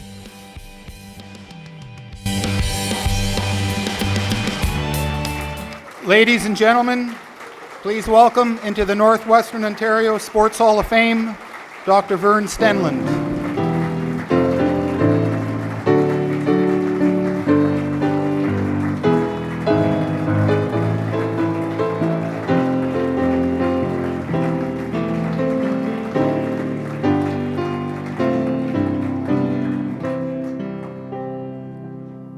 Vern and his wife Lynn have traveled from Windsor to be here tonight, along with his daughter Kara and her 2 children Nate and Claire, who are very proud of their grandpa. His sisters Carol and Gail are also here, along with a number of Vern's family, friends, and colleagues from the hockey world. Bobby Orr has already called Vern to extend congratulations and to remind him to stick to the 2-minute speech limit, and he showed up tonight just to make sure that he does. Ladies and gentlemen, Dr. Vern Stenlund. Thank you very much. Appreciate it. Yeah, how about that Bobby Orr? First of all, it's a great honor to be here tonight. Real thrill for me and for my entire family. And I must tell you, early in the week, I did receive a call from Bobby, and he asked me about how things were going as I was preparing for tonight. I said, yeah, there's not much to do. Diana's told me I have 2 minutes to speak, at which point he started laughing uncontrollably at the other end of the phone, and really, I thought he was having a seizure. He was laughing so hard. And he said, I don't know who that woman is, but she's out of her mind if she thinks she's going to get you off in 2 minutes. So, yeah, he actually showed up to make sure that I get my due time up here at the mic. Bobby, yeah, exactly. Yeah.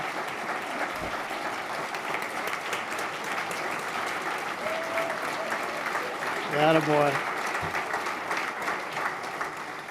It's just a real surprise that he showed today, and Kim, from one of my colleagues from Hockey Canada, and my old general manager, Harold Conrad, showed up as well, so it's great to have you here. Allow me to begin by first thanking Diane and Kate and the whole crew, as all of the fellow inductees have done. They just do such a world-class job. Your efforts are greatly appreciated and never taken for granted. Dave, you just want to run a wonderful organization. I'm so proud to be a part of it. My friend George Gwizdecki, who's here tonight, noted upon his induction in 2010 that when you look at the names that comprise this hall, it's truly an impressive who's who of our sporting community. And to be joining that kind of circle has great meaning for me and my entire family. So thank you very much. And of course, congratulations to my fellow honorees. I'm thrilled to be going into the hall with such an extremely accomplished group of people. Reading about all of your individual successes has been inspiring for me, so congratulations, colleagues. I would be remiss if I didn't also acknowledge my mom, Peggy, who unfortunately is unable to be with us this evening. Mom suffers from dementia, Alzheimer's, and she would have really enjoyed this evening, so I honor my mom tonight and say that the family is thinking of you, Mom. And in spite of Mom's absence, I still have quite an entourage with me, including my beautiful wife, Lynn, 2 of our 4 children, Eric and Kara, my 2 sisters, Carol and Gail, and I have to give a special shout out to Carol for all her work on my behalf during the nomination process. As my buddy Rick Rasick, my former left winger, is here tonight, he said to me recently, you know, if Carol can sell you to the Hall of Fame, she can sell anything. So Carol, thank you, and Rick, thanks for your support. Also, I have my niece Krista, her husband Marcel, and their son, my great nephew Luke here, who's quite a hockey player himself in his own right. I have two brothers-in-law, Marty and Steve, and I did have two of our three grandchildren here, Claire and Nate, but they got a little tired, so we took them home tonight, but it was great to have them here. So obviously I have a very deep team, and I'm going to talk about some of my friends in just a moment. Diane, how much time do I have? Yeah, okay. In 2004, Hockey Canada had its annual general meeting here in Thunder Bay. And I was part of a panel with Cassie Campbell-Pascal and some other people, and we were talking about parenting as part of Bobby's Safe and Fun Hockey Initiative. And we had a great turnout. A room like this, filled. And I can't remember who the moderator was. We did a great job of introducing everybody. And when my turn came to speak, he gave me a very kind introduction, and he finished by saying, hey, you know, let's give a warm welcome to Thunder Bay native, you know, Vern Stenlund. And of course, we're polite in the North Country, and everybody gave me polite applause. But what happened next got kind of ugly, because when I got to the mic, I looked at the gentleman, and I said, hey, I'm not from Thunder Bay. I'm from Port Arthur, Ontario. And as I said it, half the room jumped up and applauded, and half the room just booed me. It was unbelievable. And such was the virulent nature of that inter-city rivalry that's gone on for so many years. But I want to report tonight that things are getting better. I've actually allowed two people from Fort William, former parliamentary budget officer, Kevin Page is with us tonight. Yeah. And a former player of mine, Bruce Rendell, also played for George at Michigan State. Bruce and Rendell's here, both Fort William guys. We're allowing them at Port Arthur tables. So things are getting better here. And I think, you know, give it another 50 years and we're going to smooth this whole thing out between the two cities. In all seriousness, I am very proud of my roots in Northwestern Ontario, and especially thankful that my hometown is Thunder Bay. It makes this honor all the more special. To my way of thinking, tonight is really about three main areas that hopefully impact all of us in a very positive way, and those areas are family, friendships, and community. I've been so blessed in all three aspects, and tonight this sort of serves as a culmination for me on those fronts. To be here with family and friends from my youth, you saw some of those pictures, are classic, as well as new friends that I've made during my various stops along the way. Folks, it just doesn't get much better than this. I've often told my own children as they were growing up that if you want success in your lives, you should go find successful people and stay very close to them. Watch them and learn from them. And hopefully some of that success would rub off on them.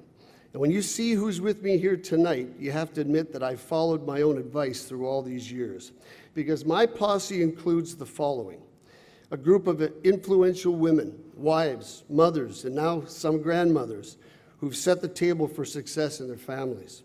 That posse also includes public servants in the form of the aforementioned parliamentary budget officer, an ambassador to Jordan and Iraq, and one up-and-comer in the civil service looking to follow in their footsteps. That would be son number one out there. There's a physician who's the former president of the Ontario Medical Association and also a former pro hockey player who's now a big shooter with a major pharmaceutical company. At least that's what he claims. There are private businessmen, including restaurateurs, database computer consultants, an oil baron, a career hockey coach with more NCAA championship rings than you can imagine, and 3 world-class masters of all things electrical. And if I don't mention children's book author, I'll be in trouble. That would be daughter number 2. All in all, a very eclectic group. As I think of all those people, I got to share a quick story with you. One that highlights how ingrained sport is in Northwestern Ontario. That ambassador I mentioned is my old right winger from my minor hockey days, Mark Wisdecki. Mark, why don't you stand up for a second, will you? Yeah. Now you just stay standing. Mark, just stand up.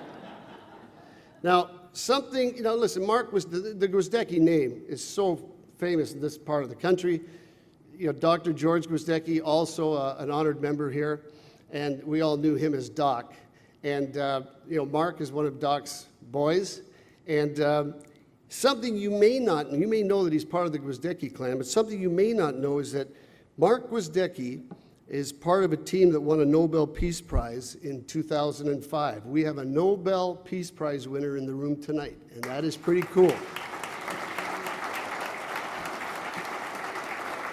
His older brother, no, keep standing, Mark. Mark, just stand up. When he played with me, he wouldn't do what I told him then either. It was the same thing. George, stand up for a second. Would you? His older brother is George Gwizdecki. Please, George, stand up. And he's that very successful coach in NCAA play, and he's got more championship rings than he has fingers to put them on. I mean, just a very successful coach, another member of this hallowed hall. And these two guys, these two Gwizdecki boys, are, they embody success. Well, I was going to say, are you guys going to stand all night? Just sit down. Jeez, talk about trying to steal the spotlight. Anyway, I want to tell a little story about their father and his two boys. Now, many people in this room will know Dr. George Gwizdecki. Now, we called him Doc. And you'll know he had that deep accent. And now, if you knew Doc, as I go through my story, just close your eyes, and Doc might come back to you a little bit. If you don't know Doc, just hang in there for a couple of minutes. We'll get through this. When I used to come back to Thunder Bay, I'd always visit Doc and sit and chat with him, and he was a real mentor to me. And shortly after Mark won his Peace Prize, the Nobel Peace Prize, I'm in Thunder Bay, and I go and see Doc. I said, Doc, what about Mark winning a Nobel Peace Prize? It's unbelievable. And he looked at me and he said, yes, Stemmer, that's nice. He said, but Stemmer, what is wrong with George's power play?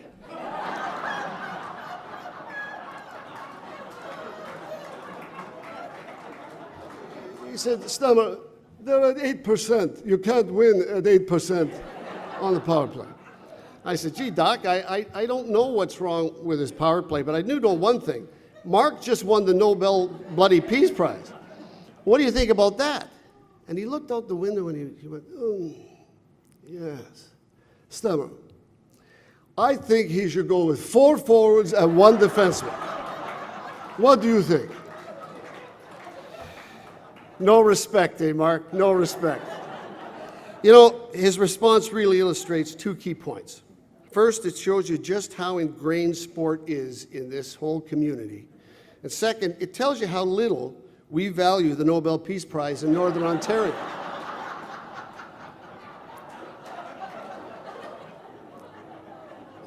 Tough crowd, was. Many of the family and friends I just listed have their roots in the North. No, you don't have to come from a big metropolitan area in order to be successful. Indeed, I believe, like many of my colleagues here tonight, that being from Northwestern Ontario, the Northwestern Ontario region can be actually a great advantage as opposed to a disadvantage towards building success. After all, as we all know, there are really only 2 groups of people on this planet Earth. Those of us that come from Northwestern Ontario and those who wish they did. Ladies and gentlemen, yeah, absolutely. Ladies and gentlemen, I'll conclude with this thought. Our entire room tonight is filled with people, predominantly a group of Northerners, who've all done much more than merely knock at the door when opportunity has presented itself. Rather, they've kicked that door down and in the process managed to become successful in many walks of life. And let me tell you, to be a part of this room, to be associated with this lineage of excellence emanating from the North, it is something that I will always treasure, something I will always be thankful for, and something I will always be extremely proud of. And again, on behalf of my entire family, thank you so much for this very meaningful honor. Thank you.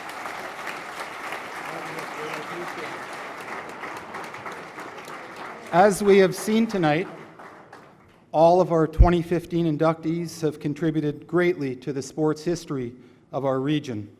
Thank you all for being a part of this evening in honor of sports excellence. To close out this evening, we are pleased to welcome back to the stage Denise Krawchuk for a final tribute to our 2015 inductees.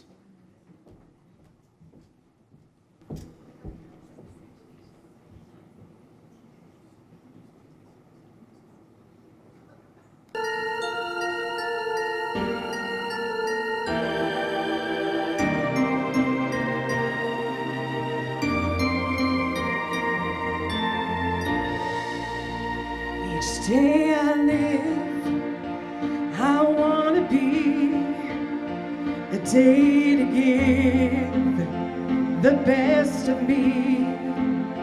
I'm only one, but not alone. My finest day is yet unknown.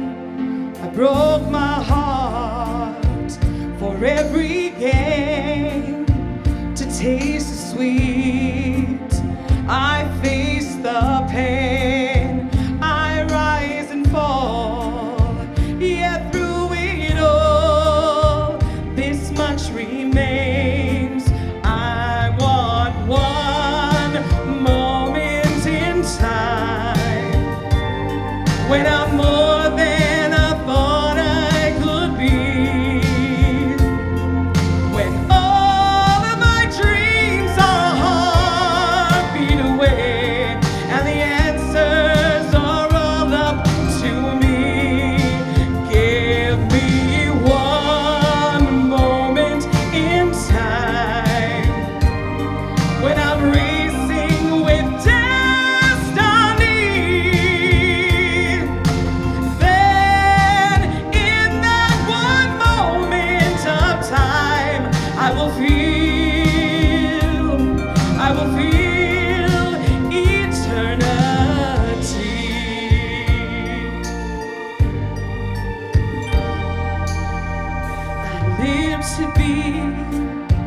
the very best. I want it all, no time for less.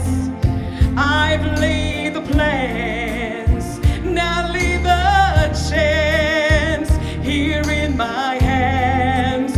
I want one moment in time, when I'm more than I thought I could be.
Thank you, Denise. And let's hear it one more time for our newest honored members. Please stand as I call your name.